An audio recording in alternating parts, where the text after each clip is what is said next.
Hello guys, welcome to my channel. आशा करती हूँ आप सब अच्छे होंगे और अपनी तैयारी अच्छे से कर रहे होंगे। मैं जानती हूँ यहाँ पर बीएड स्टूडेंट्स असमंजस में होंगे कि हम क्या करें, कैसी तैयारी करें मैम अपनी। लेकिन आप उम्मीद मत खोइए और अपनी तैयारी को करते रहिए। अगर आपके पास सुपर टेट में मौका नहीं है तो आप और कहीं एग्ज़ाम में ट्राई कीजिए। एसएससी हो गया, आपका कोई भी जो वैसे एग्ज़ाम होते हैं उन सब में ट्राई कीजिए। आप एक एग्ज़ाम के भरोसे मत बैठिए, क्योंकि अब अगर आप बीटीसी भी करोगे तो 2 साल का टाइम वेस्ट करना ही है। मैं यही सलाह दूंगी, बीटीसी करने की जगह आप किसी और एग्जाम की तैयारी को कीजिए। और वैसे अपने जियो जान से बीएड छात्र लगे हुए हैं अपनी मांग पूरी करने में कि उनका साथ जो हुआ है वो अन्याय हुआ है, तो वो भी आपका जल्द मामला सिमट जाएगा। तो इसलिए आप अपना फोकस केवल अपनी पढ़ाई पर कीजिए। तो यहाँ पर हम अपनी अपडेट कवर करेंगे कि एनसीटी की क्या तैयारी हो रही है, क्या वो राज्यों को क्या पत्र भेज रहा है, इससे क्या होगा। तो यहाँ पर हम एनसीटी को लेकर करेंगे। जैसा आपको पता है ये सारा मामला 11 अगस्त से स्टार्ट हुआ है, जब से सुप्रीम कोर्ट के द्वारा आपका गजट रद्द किया गया है, जो एनसीटी ने 2018 में बोला था।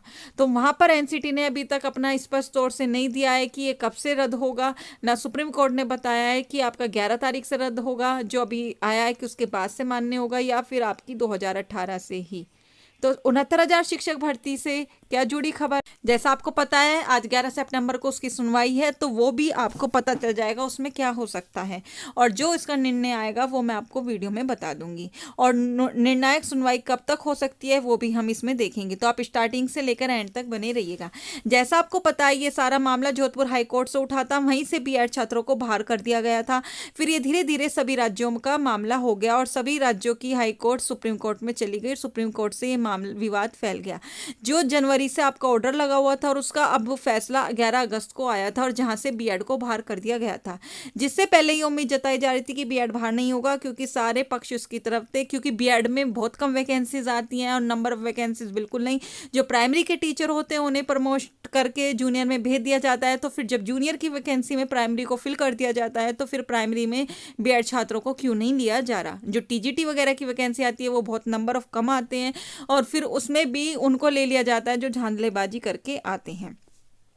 तो यहाँ पर बीएड छात्रों का कहना यह है कि आप एग्ज़ाम लीजिए, जो आपके जो अच्छा परफॉर्मेंस करेगा, अच्छे नंबर आएंगे उनको ही लीजिए, या फिर आप 2 नंबर में डिवाइड कर दीजिए वैकेंसी। जैसे लाखों वैकेंसी है तो 50,000 बीएड, 50,000 बीटीसी, इससे भी कोई गलत नहीं होगा। तो यहाँ पर एनसीटी की उससे पता चला है कि एनसीटी एक पत्र बनाकर सभी राज्यों को भेज रहा है। अब वो क्या पत्र भेज रहा है वो तो वक्त ही बताएगा, कि वो ये पूछना चाह रहा है कि कौन बीएड को शामिल करना चाहता है कौन नहीं, या फिर वो अपनी नई गाइडलाइंस के द्वारा कि बीएड को शामिल करके हो सकता है भेज रहा हो कि ये हम करने वाले हैं अपनी एनसीटी नई गाइडलाइंस, या फिर वो बाहर निकाल कर भी नया गजट बना रहा हो। वो एनसीटी अंदर ही अंदर जो भी कर रहा है वो अपना पत्र बना बनाकर राज्यों को भेजा जा रहा है। आपको जैसे पता है देवेश शर्मा जी ने भी एक पिटीशन दायर की थी सुप्रीम कोर्ट में कि हमें बताइए कब से ये गजट रद्द होगा, क्योंकि सब स्टूडेंट्स के अब दिमाग में यही टेंशन है कि गजट कब से रद्द होगा। क्योंकि अगर ये गजट आपका 2018 से ही रद्द होगा, जो उसके बाद जितनी भी वैकेंसी में बीएड छात्र मान्य हुए हैं वो सब बाहर निकल जाएंगे। 69,000 भर्ती में भी बीएड के काफ़ी छात्र सम्मिलित हैं। मध्य प्रदेश में भी, छत्तीसगढ़, उड़ीसा, बहुत सारे राज्य हैं जहाँ पर शिक्षक भर्तियाँ आई हैं, और वहाँ पर सब बीएड के छात्र सड़क पर आ जाएंगे, क्योंकि जो इतने साल से अपनी मेहनत कर रहे हैं और अपना दे रहे हैं परफॉर्मेंस, वो सब उनके हाथ से चला जाएगा। तो निर्णायक सुनवाई जो सुप्रीम कोर्ट के द्वारा मांगी जा रही है, और सही बात है जल्दी से सुनवाई दें, जो बच्चों को टेंशन फ्री हो। अगर शामिल है तो शामिल हो, नहीं है तो नहीं है। और कब से गजट रद्द है, क्योंकि सबके दिमाग में यही, आपने देखा भी होगा 2 बीएड छात्रों ने अभी सुसाइड कर ली है, लेकिन ये गलत है। आप सुसाइड मत कीजिए। एक रास्ता बंद हुआ है, कोई बात नहीं, आप मेहनत कीजिए, आप प्राइवेट में कीजिए, या फिर आप किसी एग्जाम की। अभी ये कहोगे मैं कहना आसान है, लेकिन ऐसा नहीं होता है। हमने इतने साल इसमें दिए हैं, मैं जानती हूँ, सबने दिए हैं, केवल आपने नहीं। तो आप प्लीज़ ऐसा कदम मत उठाइए। आप अपने पेरेंट्स के बारे में सोचिए, जिन्होंने पाल पोस के बड़ा किया है और इतने पैसे खर्च किए हैं। तो आप ऐसे कदम मत उठाइए। आपने देखा होगा 2 छात्रों ने, बीएड छात्रों ने इसी के लिए अपनी आत्महत्या कर ली है। तो निर्णायक सुनवाई अगले हफ्ते आने की संभावना है कि कब क्लियर हो जाएगा कि कब से है, क्योंकि इसमें पिटीशंस दायर हैं देवेश शर्मा जी द्वारा। तो जैसे मैंने कल भी बताया था, उन्होंने बोल दिया था हमने कोई पिटीशन दायर नहीं की।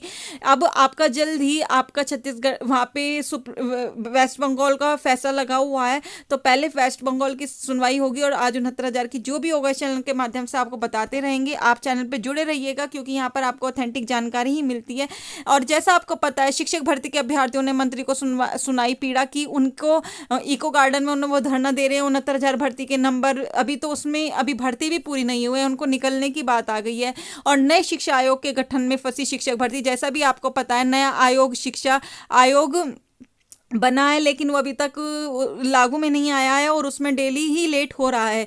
और जैसा आपको पता है आचार संहिता लगते ही आपकी कोई वैकेंसी नहीं आएगी और तो आपकी शिक्षक भर्ती आने की कोई संभावना नहीं आ रही है, क्योंकि आपको पता है ये बीएड और बीटीसी को आपस में लड़वा रहे हैं बस, और इन्हें वैकेंसी नहीं देनी। 5 साल ऐसे निकाल दी, इसलिए इन्होंने एंड में अब जाके ऑर्डर दिया कि इसी में निकाल देंगे। अब बीएड छात्र और बीटीसी छात्र की हमें शामिल कीजिए, शामिल ना कीजिए, और फिर सुपर टेट वैकेंसी नहीं देंगे, फिर 5 साल का आगे का लॉलीपॉप ये ले जाएंगे।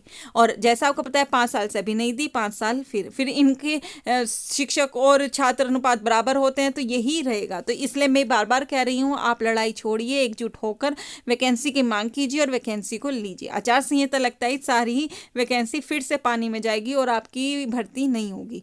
तो बस यही कहना था मुझे। आपकी क्या राय है कमेंट करके बताइएगा, और आपको जो भी क्वेरी है वो भी कमेंट करके, नए आए तो सब्सक्राइब करके बेल आइकन प्रेस कर लीजिएगा, अपने दोस्तों को शेयर कीजिएगा।